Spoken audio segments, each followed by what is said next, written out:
I guess we are live. Hi, everyone. It is another Thursday. Welcome to the Immigrant Mom Power. This is your host, Igxtelle Mbah Acha. Thank you so much for joining us. We are just going to give a couple more minutes for people to join. We have a very interesting topic today to talk about. I'm just going to spend some time now sharing in all the groups. Hi, hi, hi. Thank you for joining. I think I see. Okay. All right. When you're good, right? It keeps dropping you out, but you're good now, hopefully. I don't know if you can hear me. All right, guys. Thank you for joining. This is the Immigrant Mom Power Show. And we're going to give it a couple more minutes for people to join and we will get started. Please share. Do share on your timeline and let's just listen to some music while we wait for everyone to join us. Let me share on my timeline.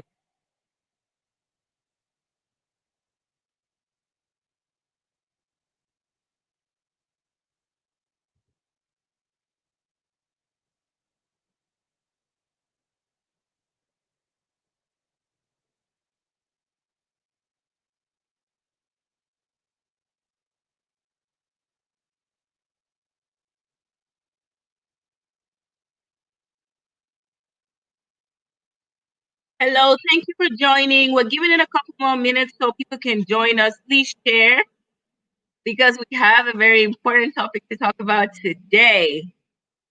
All right, I'm just trying to share with my own friend.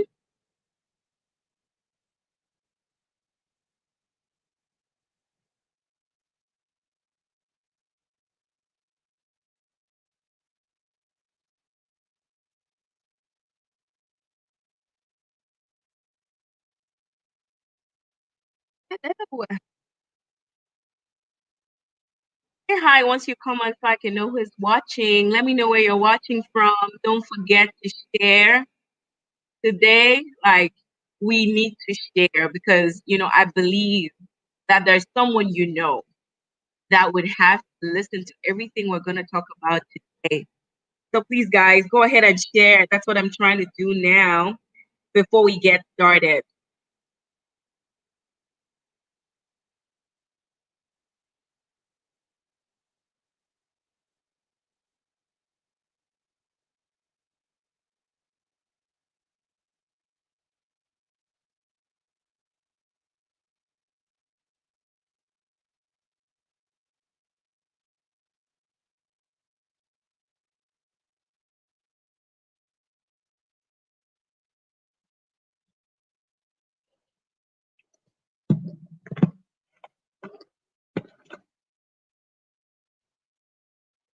Hi, everyone. It's kind of quiet. What's going on?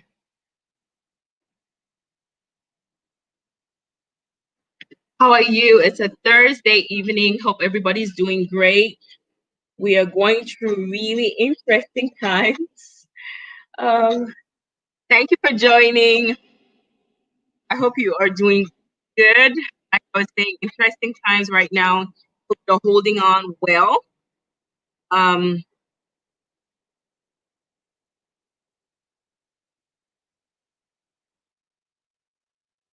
Hi, Ellie. Thank you for joining. How are you? Are you in New York or in Uganda? Because I know it's pretty late in Uganda. Yeah, I'm doing great. I'm doing well. I'm thankful for life. Um, and just grateful for every day. I mean, 2020 has been one of those years where, we've had to count our blessings and really remain grateful. Please go ahead and share so many more people can join us so we can get started. Yeah. Hi, Eddie. Thank you for joining. Rich from San Antonio, thank you so much. I appreciate your presence. Please go ahead and share so more people can join us. You can share in groups. I should share in our immigrant mom group. That way, some moms are not missing out.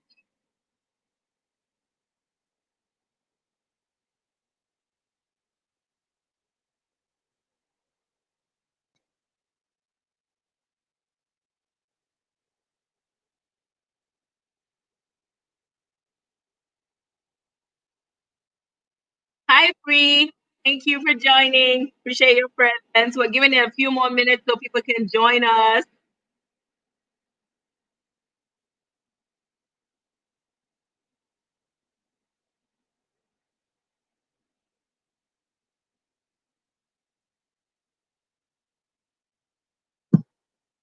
If people are beginning to trickle in, please tell me where you're watching from.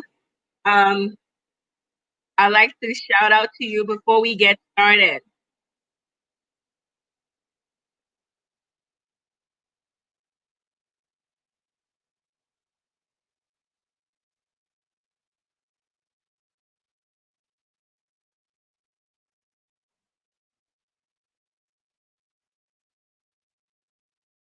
In a minute, we'll get started.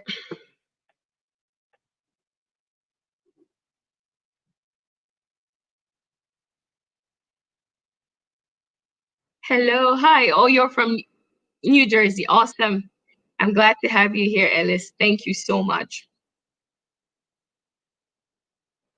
All right, guys. Well, we have so much to talk about today. I know I could spend the entire evening listening to Dudu Care because I love that song. Hi, Lisa. Hola. Thank you for joining. I could spend the whole evening listening to that song, but we would have time for that. Today, we have a very interesting topic, not just interesting, very soulful. We're going to have a heart to heart talk today. We're talking about something that most people have not experienced. For those that have, it's the worst nightmare. To those that have not, as their worst fear. And we don't want that, but for other people it's their reality, and they're here to share from their heart about what that was like or what it is like for them. Hi, Nina. Thank you for joining. I just wanted to check in with everybody. How are you doing? Hi, Divine. Thank you watching from Denver. I appreciate your presence. How you guys doing? We're in a very interesting times. It's post-presidential elections in the US. I'm not going to get political. This is a non-political space, but I hope that you're protecting your mind, you're protecting your peace in whatever side you fall on, because your peace is absolutely necessary. We need to keep guarded. 2020 is such a year where you have to stay, for lack of a better word, woke. You need to be able to appreciate what you have and guard your peace, guard your mind. So guys, let's get into it because we have so much to cover. And today we're talking about dealing with the pain of losing a child. And for everybody who has left a comment on this, they have all said, that is my worst nightmare. I cannot even imagine. But I would tell you, these people who are sharing with us today are not imagining. This is their reality. And they're sharing with us what it has been, that journey. And so, they want to share and encourage us and, tell us about their story of resilience and everything. But before we bring them on, I wanted to just have a balanced conversation because today it's about mothers dealing with the pain of losing a child. But I know that fathers deal with equally the same amount of pain because, when a child is involved, there are two people that came together for that child to be. So, I just wanted to play a short message from a father who has dealt with the pain of losing a child before we get our guest on. So, let's just watch this.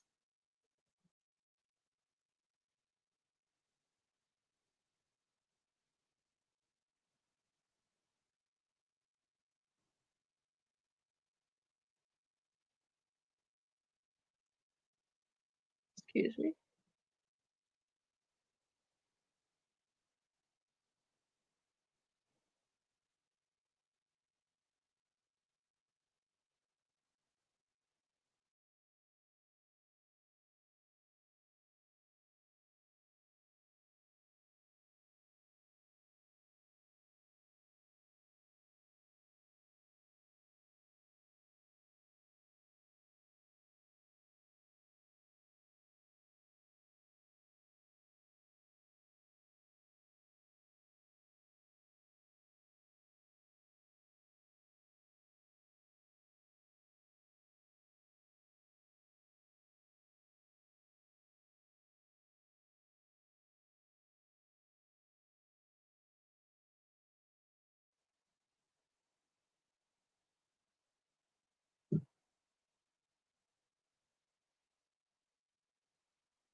Oh, wait.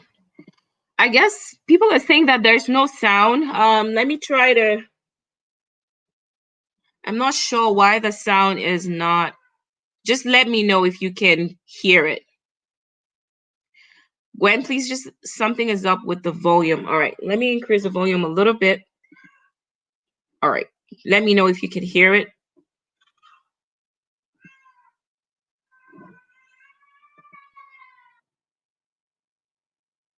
Is it better? No?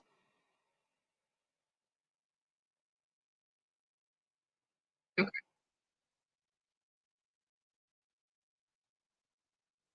All right, I'm not sure. Can you guys hear me? Can you hear me okay?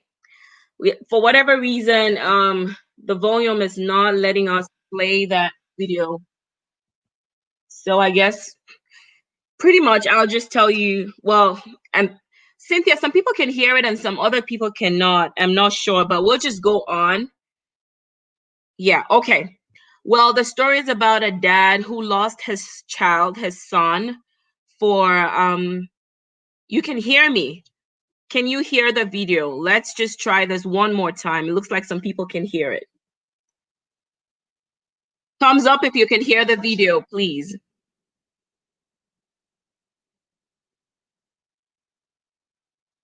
When can you hear it?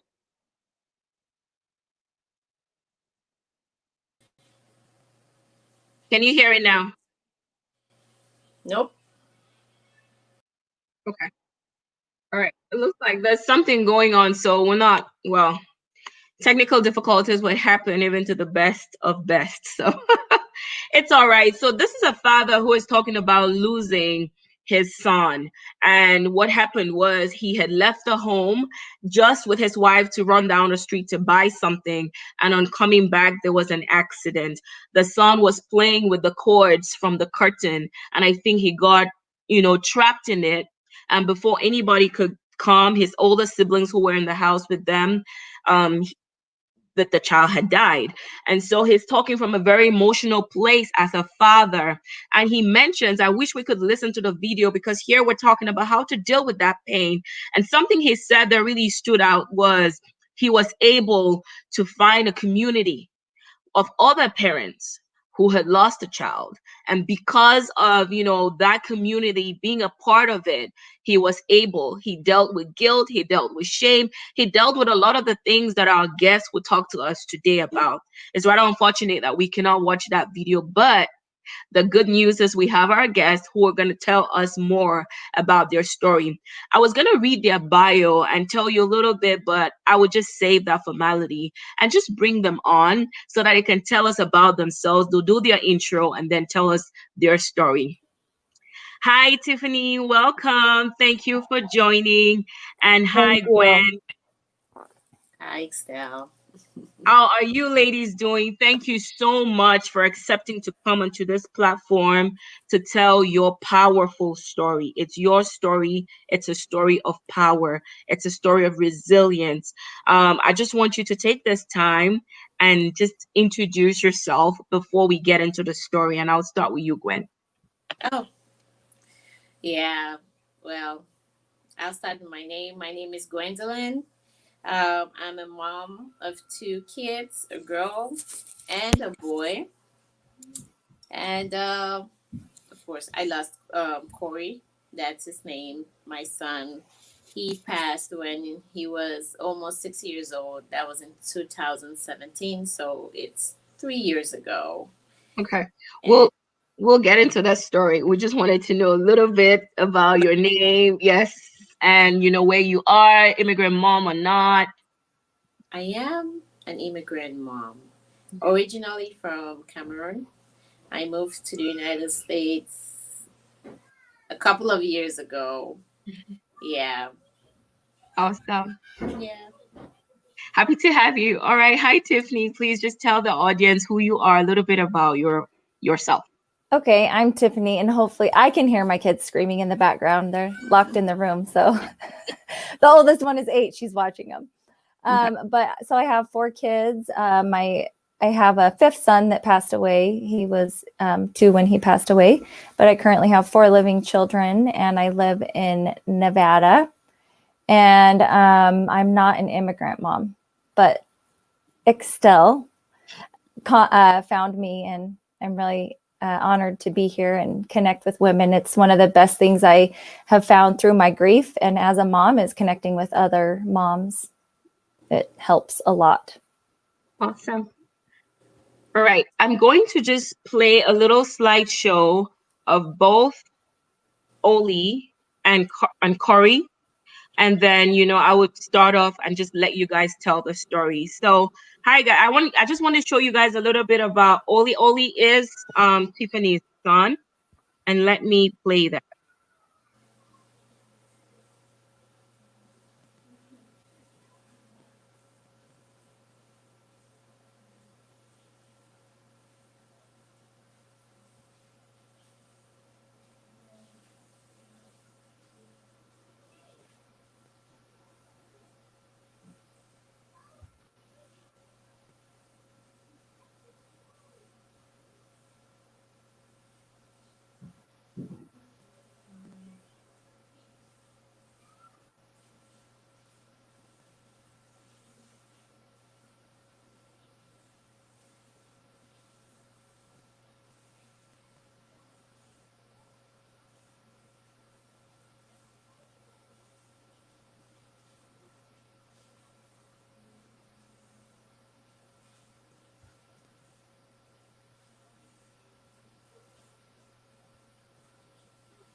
I can't tell if there's music. Did you want me to say anything?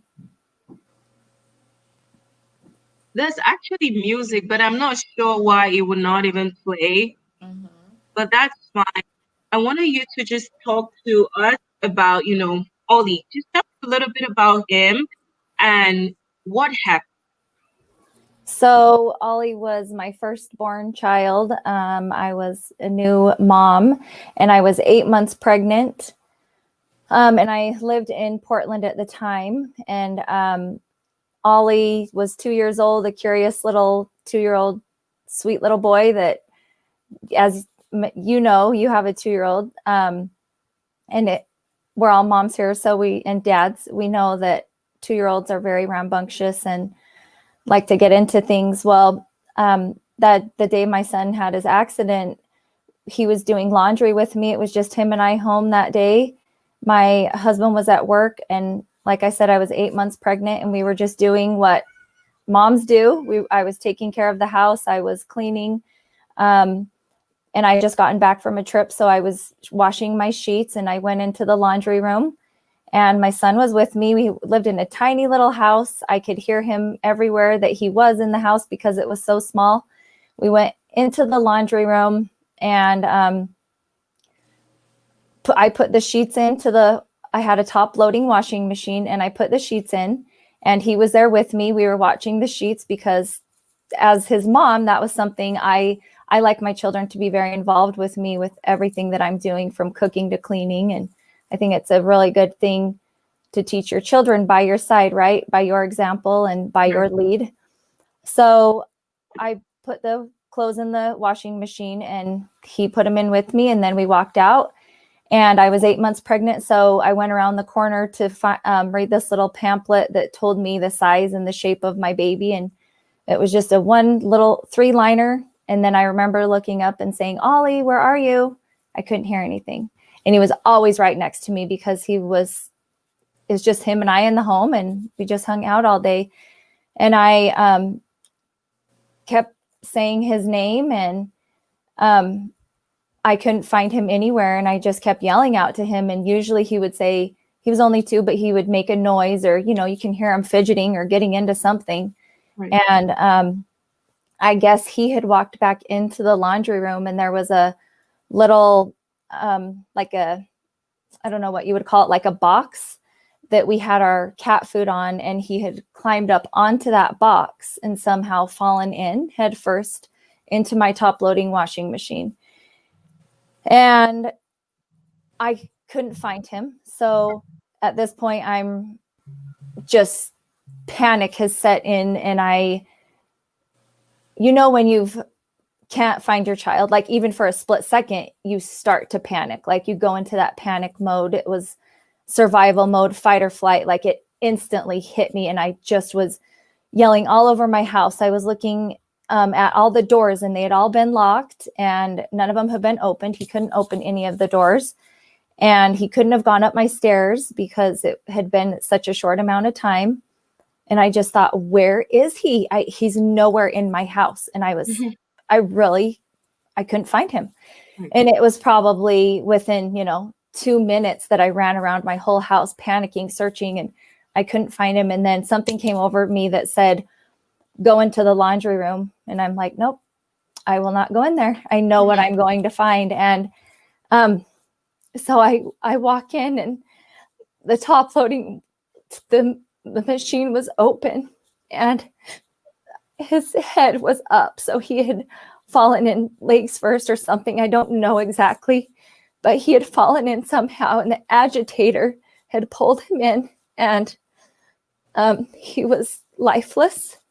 And I remember physically before when I went in there, something told me to put your hands in the washing machine. And I said, no, I know what I will find and I'm not doing it. And I feel like I had angels behind me. I don't know what you all believe in, but I felt like I physically had someone behind me pushing my hands, helping me to do this thing that I could not do alone.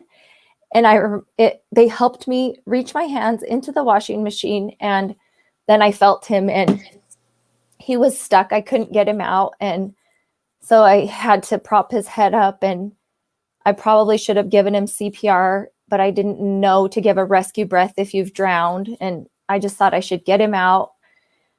So my goal was to get him out. And so my neighbor heard me screaming and came over because I was wailing and screaming. I'm sure the whole neighborhood heard me. And we got him out and then put him down and tried to give him CPR. And the ambulance was on their way. And we tried, and then they tried to revive him for, I think, 30 minutes at my house. And then they got a heartbeat, but it wasn't life-sustaining, but they got a tiny heartbeat, I think because they inject him with a bunch of stuff. So it's not a real heartbeat. And then they transported him to Portland Children's Hospital. And then he was on life support for 24 hours with 0% brain activity. And then I knew that was not a way I would want my child to live. So, I could have had the choice to keep him on life support like that forever, I guess. But my husband and I both knew after 24 hours, legally, they have to keep your child on life support for 24 hours, I guess, after they revive them. So after the 24 hours, we knew that it was time to let him go. And after we unplugged the machines, he lasted for 6 hours. Just basically his heart was shutting down and he had a really strong heart. And we just got to hold him and say our goodbyes. And it was torture. It was pure torture and nothing that I ever thought I could live through. I thought that I was dying that day. And I thought I did die, but I didn't die. And I've somehow continued on living and actually thriving. Right. I know that when there's a situation like this, blame is usually at the forefront. Would you say that you are still blaming, or have you been able to get over the blame? So actually, I never blamed myself. My husband's coworkers said, "Are you going to divorce your wife because she killed your son?" That's what they told my husband. I got lots of people, the media, people were just commenting and saying that I was a killer and that I killed my son and I put him in there and I was a murderer and all these things. So people blamed me, but I never blamed myself because I know that it was a horrible accident and I was diligent and I was not a helicopter parent, but I definitely watched my children and I know I did my best, and it was a horrible accident that was out of my control. Right. Thank you so much for sharing that. We can Mhm. almost, feel that raw emotion, just hearing you talk about it. Accidents happen. Anybody with little kids would know that, that they would step, especially at that age, too, they would step up on anything and try to do stuff. And accidents happen. Thank you so much for sharing that. We have a couple questions, but the questions will be for both you and Gwen. So for now, and I wanted to play Gwen's own video of Corey and hear Gwen's story.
Gwen, talk to me.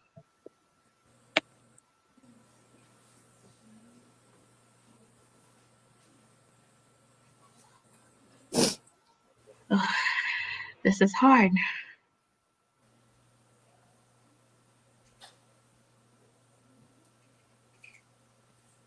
We're just going to give her a minute and she'll be back to tell us what happened.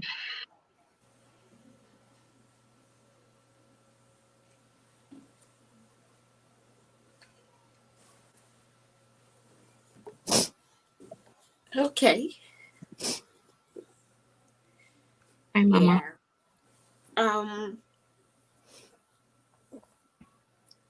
Well, like I said earlier, Corey was almost 6 when he passed. Um. Unlike Tiffany, I think I was just listening to you and I was thinking, is it better or not? At least for me, Corey was sick for about 11 months, so I would think that I was getting ready at some point to, I would expect something like that, but to have a baby die unexpectedly in a day, that's something. My condolence to you. So Corey was sick. He was diagnosed with a brain tumor. He was a normal child, like any other healthy child is. One day I just got a call from school that he wasn't feeling well. I took him to the emergency room where um, I later found out that he was having a seizure at school, which he never had a seizure before, not even a headache. And he had a seizure again at the hospital. And that's when the doctors did a scan and found out he had a brain tumor. And then you can only imagine the journey from that.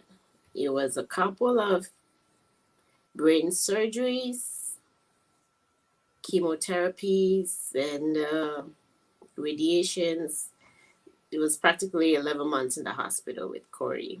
Um, at some point, the doctors realized that chemo was not working for him, and they had no other options. But I kept telling them, listen, it's gonna work. Just keep giving him.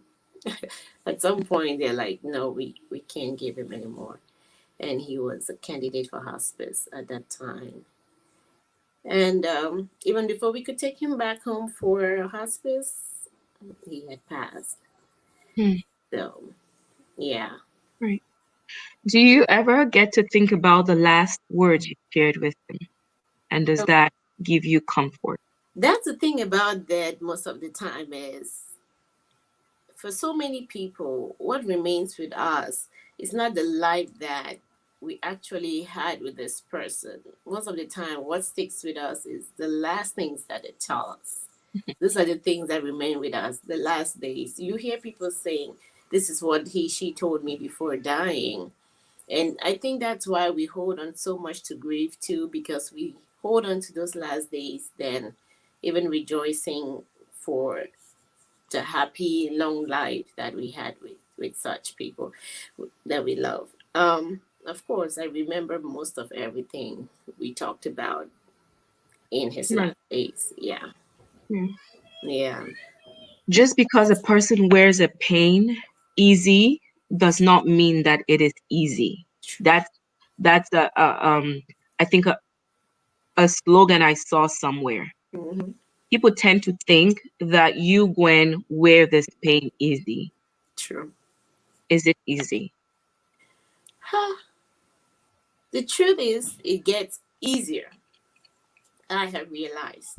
Then, of course, it's expected. Then it was in the first years or days or months, right?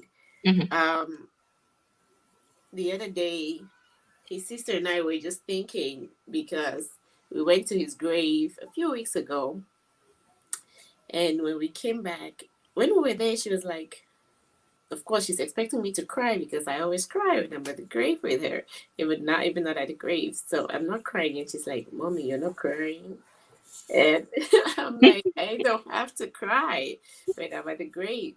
So we came back to Dallas, and a few days later, I was driving, and she's asking me. She says, "Mommy, can I ask you a question?" I say, "Yeah." She's like, "Do you think Corey's mad at us?" I said, "For what?" She's like, "Because we don't talk about him that much anymore. We don't cry about him that much anymore." Like she's thinking that she's forgetting his face somehow. And I'm like, no way. He's not mad about you. I think that's what he want for you. He want you to move on, to be happy. Yeah. So when they say guilt and grief, I just keep discovering that it comes in so many ways because that's a guilt now that we feel like, okay, wait, why am I laughing when I lost a child? Or why Hmm. am I happy when I don't have my brother here with me? Hmm. Yeah, so it gets easier, but not all the time. Sometimes it hits. I've realized that over the years, like everybody else, and Tiffany might agree with me, when it's birthdays, when it's Christmas time, even sometimes I realized, even towards the time that's in April when he died, we actually get hit. Like his spirit really hits us in different ways. Hmm. Last year, I was home by myself. Connie had gone for a weekend, and I cried all weekend long. And then I went to pick her up on Sunday. And the moment she saw me, she just broke down, started crying. And I Hmm. could not imagine, like, why are you crying? Everybody was like, she was playing. The moment she saw you, she started crying. I Hmm. took her upstairs, tried to comfort her. We tried and tried. I'm like, what is it that you're crying about? Hmm. And she just said, my brother. And I'm like, what happened? But then as a mom, I understood that well. We just get hit. Even other family members, my sisters and cousins, everybody get hit at a certain Right. time of the year. So I do believe so much that we live in a much more spiritual world than we'll ever think that we are. It's not a physical world we live in. Yeah. Right. Right. Yeah. Thank thank you for sharing. Tiffany, I know that you said you were pregnant with You were 8 months pregnant when you lost Ollie. Mhm. Gwen has talked about the guilt in grieving. You had a baby right after. How was it for you? Trying to grieve Ollie, trying to celebrate the birth of your daughter and your two other kids that came along. How was that So for you? I'm 8 months pregnant, and within 1 month, I buried my son and then had a new daughter. Mm. So it was just the emotions, the intensity of it was almost more than my mind could comprehend and accept. It was a lot for me to deal with, and I didn't want my daughter that was in my tummy because I didn't know her. I had known my son for 2 years, but I didn't know my daughter. And so when she came out, I loved her, but it took me a little while to attach to her because I felt like she might die too. Mhm. And I didn't want to lose her too. So I think there's something with that you're always in fear that your next child will die or your other children, because it did happen to one. It could easily, right? But then I catch myself thinking, no, the chances of losing two children, not very likely. But I do know a lot of people that it's happened to. Right. So I think, and the guilt for me also was that I'm a grieving mom, that my grief comes out in anger sometimes. And Mhm. so I didn't want my children to be angry. And I've seen that anger come out in them. And that's where my guilt lies, is my living children that feel my grief, and they miss their brother too, even though they didn't ever meet him. We talk about him all the time, and they all have, just like Gwen said, the spirits of these children and these people is bigger than, I think, than any of us understand. They're right here by us. I really believe that. Mhm. All right, there are a couple questions. I know you already talked about blame, Tiffany. Gwen, did you ever? Would you say that you fought it, you conquered it, or are you still blaming yourself for anything? Well, fortunately, I did not blame myself. Um, Blame comes with regret. And I always say the worst kind of grief you can have is that which comes with regret, because there are things that you can't change. Fortunately, I did not blame myself, and I don't blame myself because I always say if there was anything that I could do in my power, I did it. And if there was any power that Corey had that he would have stayed with his mother, he would have. Right. So I don't blame myself. I just know he had to go, and his work was done. So yeah, Right. we grieve, we hurt, and sometimes I just ask myself when I cry and grieve, I catch myself and I'm like, we're so selfish as human beings. Like sometimes I'm like, why are you crying? Would I had wanted him to stay being sick and going through all the pain that I saw him go through and still just be here because I want him to be here? Or actually go where we know that he's in a better place. I know sometimes you'll be like, how do you know? But like we say, spirits are just way more powerful. Corey has told us in so many ways that he's in a better place. Not just me, his sister. He comes, he visits us in our dreams. Sorry. And he's told us in so many ways that he's in a better place. So that gives us peace, console sometimes. It makes it easier than it could have been. Right. I Tiffany, wanted do to, you? oh, sorry. I just wanted to make one comment along with what she's saying. It's been so interesting to see in my children that never met my son, but to see them have experiences with my son. That to Yeah, me Mhm. is a it has manifestation that happened to me. Yeah. yeah, he is Wow. real. He is Never met living. Corey, but he left messages to people that never saw him to Yep. tell me. Wow. Seriously. Yes. That's so true. Yep. It's You are. powerful. Wow. That's Especially when amazing. I'm going through very hard times and I'm worried, he actually sends messages to me through people. Hmm. Yes. Wow. So your other.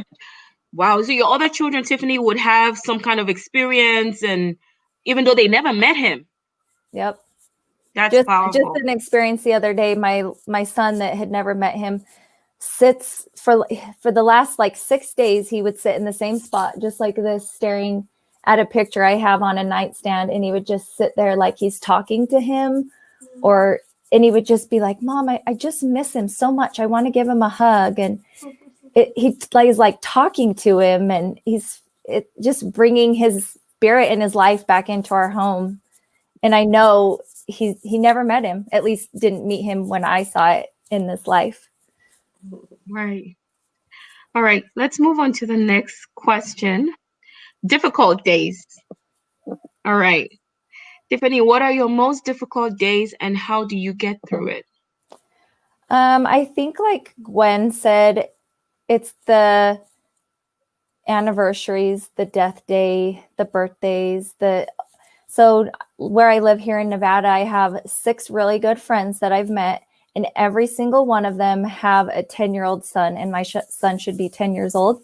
And all of them have a 10-year-old son. I'm like, that's just so weird to me. And I get down because I'm like, I should be having a 10-year-old son that they should be playing with. And I go home and cry to myself, and none of them have any clue. They just, they don't get it because their children are there with them. So I think my hardest times are just, like I said, seeing my friends around me and my family that have a 10-year-old son and wishing mine was here, and I don't get those experiences. And I feel like I got the short end of the stick not being able to raise him.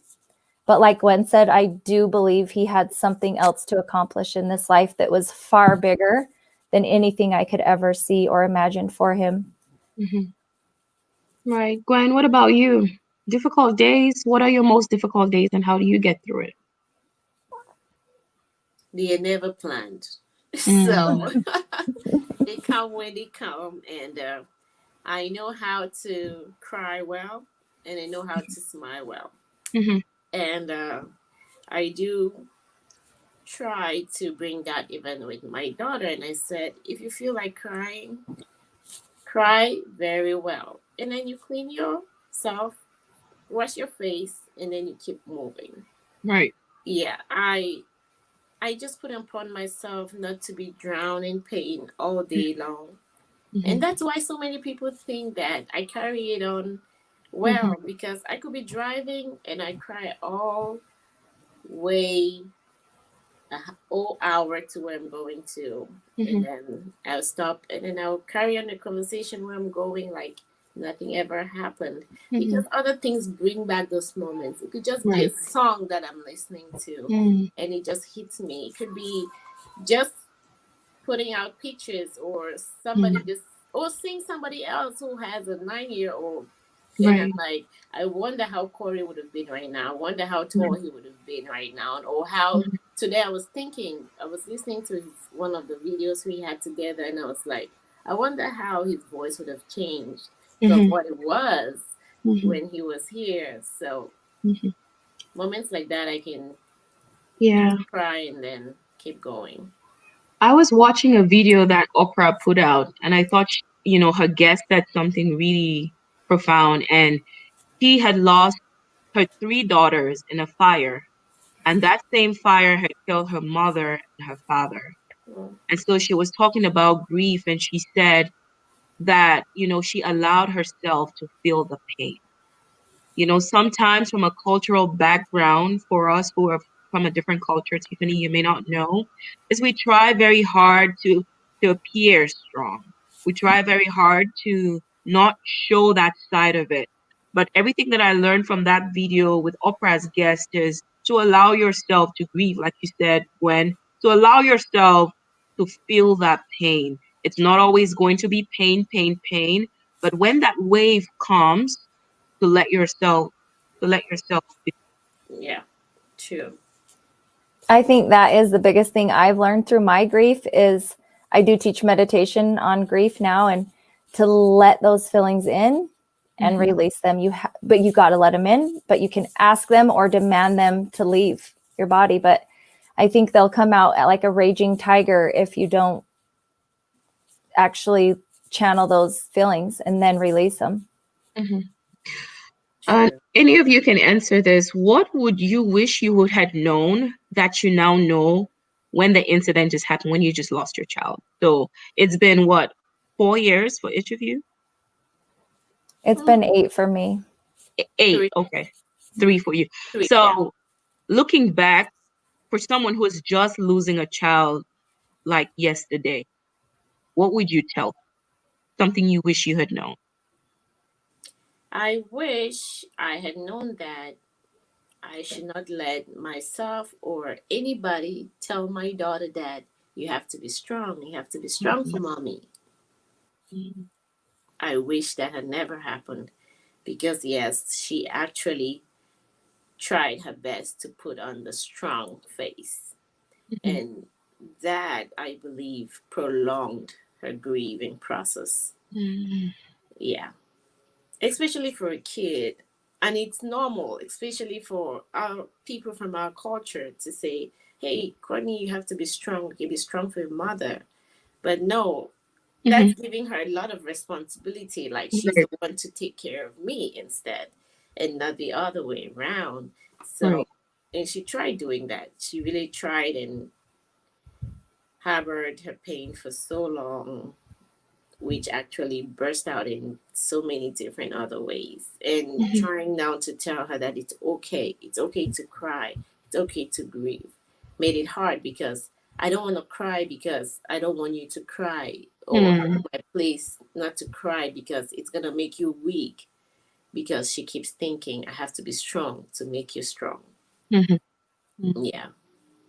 What about you, Tiffany? What would you say? I would say I wish someone had told me that I would make it through and that I could do it. I mean, I think people did tell me that, but I didn't believe it. But I would, if I could tell myself and go back, I would say that you can make it and you can be okay and you can thrive and be happy. Mm. And you have two options when you're grieving. And someone did tell me this early on. You choose every day, right? You can either be happy or you can be sad. And both are valid and both need to be done. But I think you wake up and choose. You can have a really miserable day or you can try and try and try to have a good day. Right. All right. On to our next question. Support. Usually when someone loses a child, people don't know what to say. And I'm sure you've had that firsthand. Sometimes you would talk about it and people would just stare you in the face and change the topic because they think it's uncomfortable. What ways of support do you appreciate the most, Tiffany? Um, so I've had that happen so many times. I would say we'd be talking and I don't know how it would always come up, but I would actually say my son died and they would say how? And then I'd say in a washing machine and they'd just stare at me like, "Whoa, that was way too much. That was too heavy for them." So I would take it back and hurry and change the subject. But Mhm. so that's on me, But I think for me, I wish most people would bring it up and talk about it. Mhm. It's a big giant elephant in the room and no one talks about it. Mhm. My son died. I had a 2-year-old son that physically I buried in the ground. I do not have him here. He is not in my arms, in my presence. It sucks to Mhm. say it bluntly. So Mhm. I wish people would talk about it, that it's a big, real thing in our life. Right. Can you hear my kids crying? I can. You can rush up and attend to them if you need to. That's fine. We'll Gwen, see. what would you say? Funny enough, I have the same like Tiffany. Mhm. And unfortunately for us, our community, that's not normal because it's not allowed. Everybody keeps thinking, okay, forget about it, forget about it. Mhm. It's 3 years. You have to forget about it. Let that child rest. It's just like I posted some pictures and videos on my WhatsApp status yesterday, and one of my cousins wrote to me this morning, "Oh, this is so painful. You have to stop posting those pictures." Mhm. For me, I believe in talk therapy. Let me talk Right. to you about it. I don't. If I have to talk about it and cry about it, it's fine. Let's just talk about it. I like talking about Corey. I love talking about him. Yeah. We cannot just forget about him like he did not exist. Yeah. Right. So, Wow. yeah. All right. The next question is forever changed. What changed in you forever, both positive and negative? I'll share why my kids are quiet maybe for a minute. Sure. I wrote down some things before, just thinking about like how my grief has changed my life and what positive attributes I got from grieving. And I'm like, well, in the beginning, I'm like, nothing, right? Like, but I think one really great thing that I've seen that's come from grief that's changed me is the ability to have empathy and sympathy for anyone going through any hardship, whatever struggle it is. I feel like my brother that just got divorced, I feel like I can have some more empathy for him, even though it's a different struggle. We can connect on a deeper level because we were both going through something hard. And I think that's what this life is all about, is connecting with people at a deep level, not so surface, you know? Right. Right. So I feel like my friends have all changed for bad and for good, unfortunately, because I'm a new, different, changed person. Mm-hmm. What about you, Gwen? What is forever changed? Forever. Both Honestly, positive and negative. honestly, I don't know about forever because my changes keep evolving. Mm-hmm. It's just like after Corey died, I realized at some point that I would not touch anybody's child. Mm-hmm. Yeah, I wouldn't want to carry any kid, and I just don't want to have anything to do with a child. Mm-hmm. Yeah, and another good thing that came out of it is it's true that we all grow, but my perspective about life all changed. I don't think there's anything too big in life. Like, I just believe now that we're all here for a purpose. And when that time comes, it comes. Life is a journey. And I think it's for that reason that I got into hospice nursing. And I can easily talk to my patients. I could easily see anybody die and I still remain calm. I tell them I've watched my son die in my arms. So what else can be greater than that? Anyways, and I also believe it framed me into the path that I'm in now and into the future that I'm going to get into in so many ways. In so many ways. And I think it also made me into a happy person. I think life is made to be enjoyed, to live it fully, because you don't have to be 85 to die. I have patients that die and their families cry, and I say, you should be glad they got to 65. I lost my son when he was 5. So, yeah, We have a maybe couple. cherish life more. Thank you. We have a couple questions coming in the comment section, and someone wants to know, how did your marriage relationship continue after that? Any one of you? Oh, for me, it did not. Anyways, before Corey died in when April. My divorce got finalized in maybe it was March or February. I can't remember. So I divorced in the process like a month before he died. But it had nothing to do with the circumstance, or it did? Um, it was just complicated. I could never figure it out. It was just too much happening at the same time. Right, right. Yeah. What about you, Tiffany? Did you have any strains in your marriage as a result? We did have strains, but I think overall we grew together, because I think either in something like this, you either grow apart or together. And I think actually the divorce rate after you lose a child is like 75%, something like that. I don't know the exact number, but it's high. All my friends that have lost a child that I've met, a lot of them, their marriage is on the rocks, and it's tough. Like I said earlier, my husband's work, his coworkers all said, "Are you going to divorce your wife now because it's her fault?" And he said, "No, at a time like this, she needs me more than ever." So I had a good man that was willing to stick by me and not blame me, because he could have blamed me. I was home. I was supposed to take care of our children, and we had an accident. So he could blame me, but I think my husband and I wanted to stay together, and yeah, it's been challenging, but we've made it work. Right. Talking about that, I had an experience where somebody said it was because of my sins. That's why my son was sick. Oh, wow. Yeah. So That people, is crazy. Why would anybody even say that? you would be surprised. Yeah. That is crazy.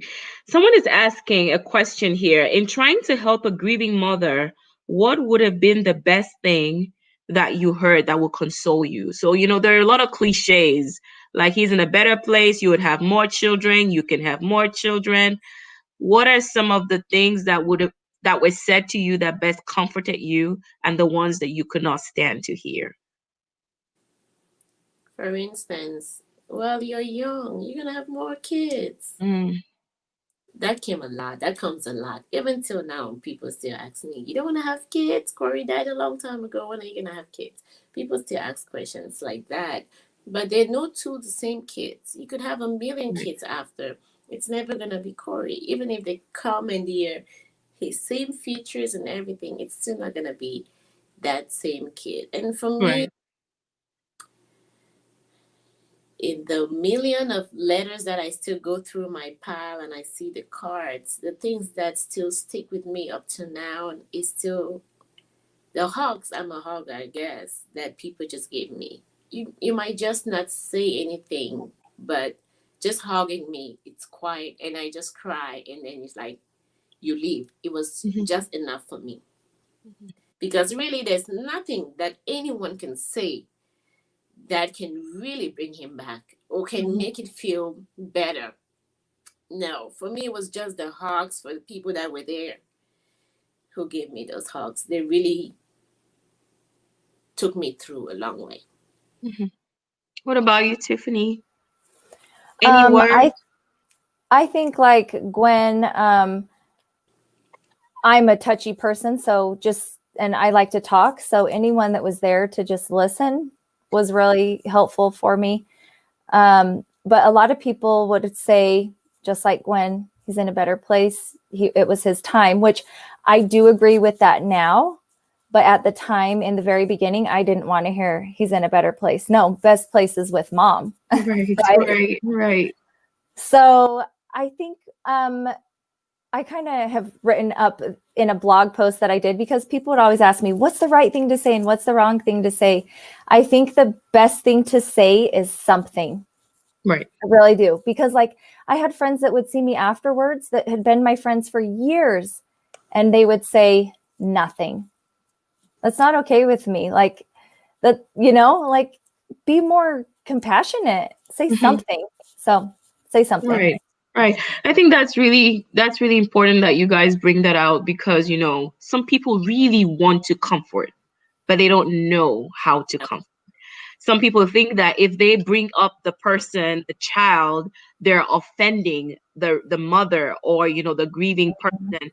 But of everyone that I have talked to, they say the same thing. Let's talk about him, or let's talk about her. Let's talk about it. It's like an elephant in the room for most people, but let's talk about their memory, because they were an actual person, still an actual person. Our last question is, I have uh, another thing. sure. One good thing to ask somebody is, what are the good times you remember about Corey? If you ask me that, that will bring beautiful memories, and the the chances that I would smile saying those things, it's way high Mhm. Mm-hmm. than any other thing you say. Like I do that with my patients. I want to know the good times you spent together, the things that he loved. Those are things that I really want to talk about. Right, Yeah. right. So, advice for other grieving parents. I didn't want to say what do you wish you would have known from day one. More like, what would you say, to someone who is just grieving right now? Like, just hold them through your words as they may be listening to you through this platform.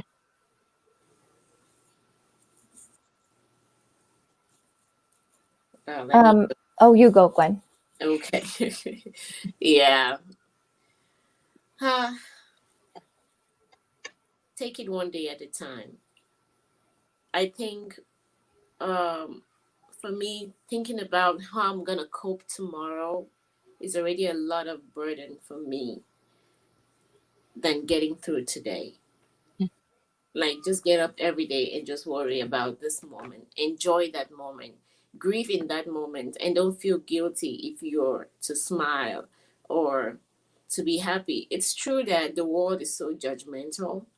People will be like, oh, you just lost your child and you're smiling. Or she just lost her child and she's going out to a party. If that's how you feel like, do it. And don't worry about what people say. If that's how you want to deal with your grief and that's your outlet, because the thing is, we all have different outlets, different ways of coping. People are really okay with us grieving in negative ways. They want to see us drowning in pain, and that's okay. For so many, that's okay. If you have to grieve in a positive way, that's when it's abnormal. I don't know why, but that's when it's really abnormal to the world. But it's okay, no matter your way, no matter which way you pick it to go, and that's what feels comfortable for you and your loved ones, as long as you're not hurting anybody or hurting yourself, do it. Right. Yeah. Tiffany? I think I would say I wish someone had told me, or that someone probably did, but I didn't do it, to be in the present moment, to be present with your children that are here, your family that is here. You can't control the past and we can't control the future, but we can live today. Like Gwen said, be in this moment. I think the moment is all we have, right? Really, we don't know tomorrow if we will die. So today we have today, be happy today, honor your grief today, let it in. Like Gwen said, do what makes you happy for that moment, but be present in all things. That's my biggest takeaway for myself that I've learned over the years. Right. Well, we're over the hour, and I wish we could just go on and talk about, just spend time today, talk about Corey, talk about Ollie, talk about the beautiful memories. You know what? Since we mentioned what is the beautiful memory, we cannot leave today without discussing one beautiful memory that keeps you going. Gwen, what is it for you? Oh my God. Which one do I pick? It's like, it's normal that when somebody die, all we hear about is good things about them, right? But it's not just gonna be that. It's just because Corey is dead. Actually, because I see so many good things about him, he really believes that Hugh is the favorite child and she's not. I try I try now to convince her that that's not true, but she doesn't believe me. Yeah, Corey was is a very loving mommy's boy and very strict. Very, very strict. I know he didn't get that from me because I am not like that. Yeah. So I could talk about Corey here all day, but what I can tell anybody about Corey, if you ever met him, you'll know that he's very caring and he's very strict even with me. I remember one day I I asked him to go get me water. I was at home with a few friends and he was way younger then. He was not even sick then, so maybe he was 5, 4, 4. He walked away for a few steps and then he turned around and said, hot or cold water. I said, cold water, Corey. You wanted ice cream. So he turns around and he says, no, I'll give you hot water. Cold water is not good for you. And he went and brought a bottle of Oh, warm water. Yes, so that's Love smart. you. yeah. So Oh wow, that's a beautiful memory. What about you, Tiffany? What do My son's blue eyes, they were like if you've been to the ocean in the most blue sky or the ocean, that we call it the Ollie blue. Like we collect Ollie blue marbles, and so we find he sends us Ollie blue marbles. So that's our favorite color is Ollie blue because of his eyes. Oh, awesome. Well, thank you so much, ladies, for sharing from your heart. The comments that are coming on, you cannot see all of them, but I'll try to put them so you can see. Absolutely. You both are brave. God bless you all. Thank you for sharing, Tiffany and Gwen. Sending you both so much love and light. You brighten up talking about the good times. A lot of people are here sending you love, hugging you, ladies. Bless your heart, ladies. I'll be praying for you. Remember to enjoy the moment. That's right. Thank you so much for sharing. I don't know how God chooses the people He does to go through certain things, but because you have gone through and can share with us, we're able to have a glimpse into what it means to wear those shoes. And I really appreciate that. Hopefully, you would come back as a guest on this show to talk about other. Thank you so much. And guys, thank you for watching. And on the next two Thursdays, this is the Immigrant Mom with Igxtelle. Good night and God bless. Thank you. Bye.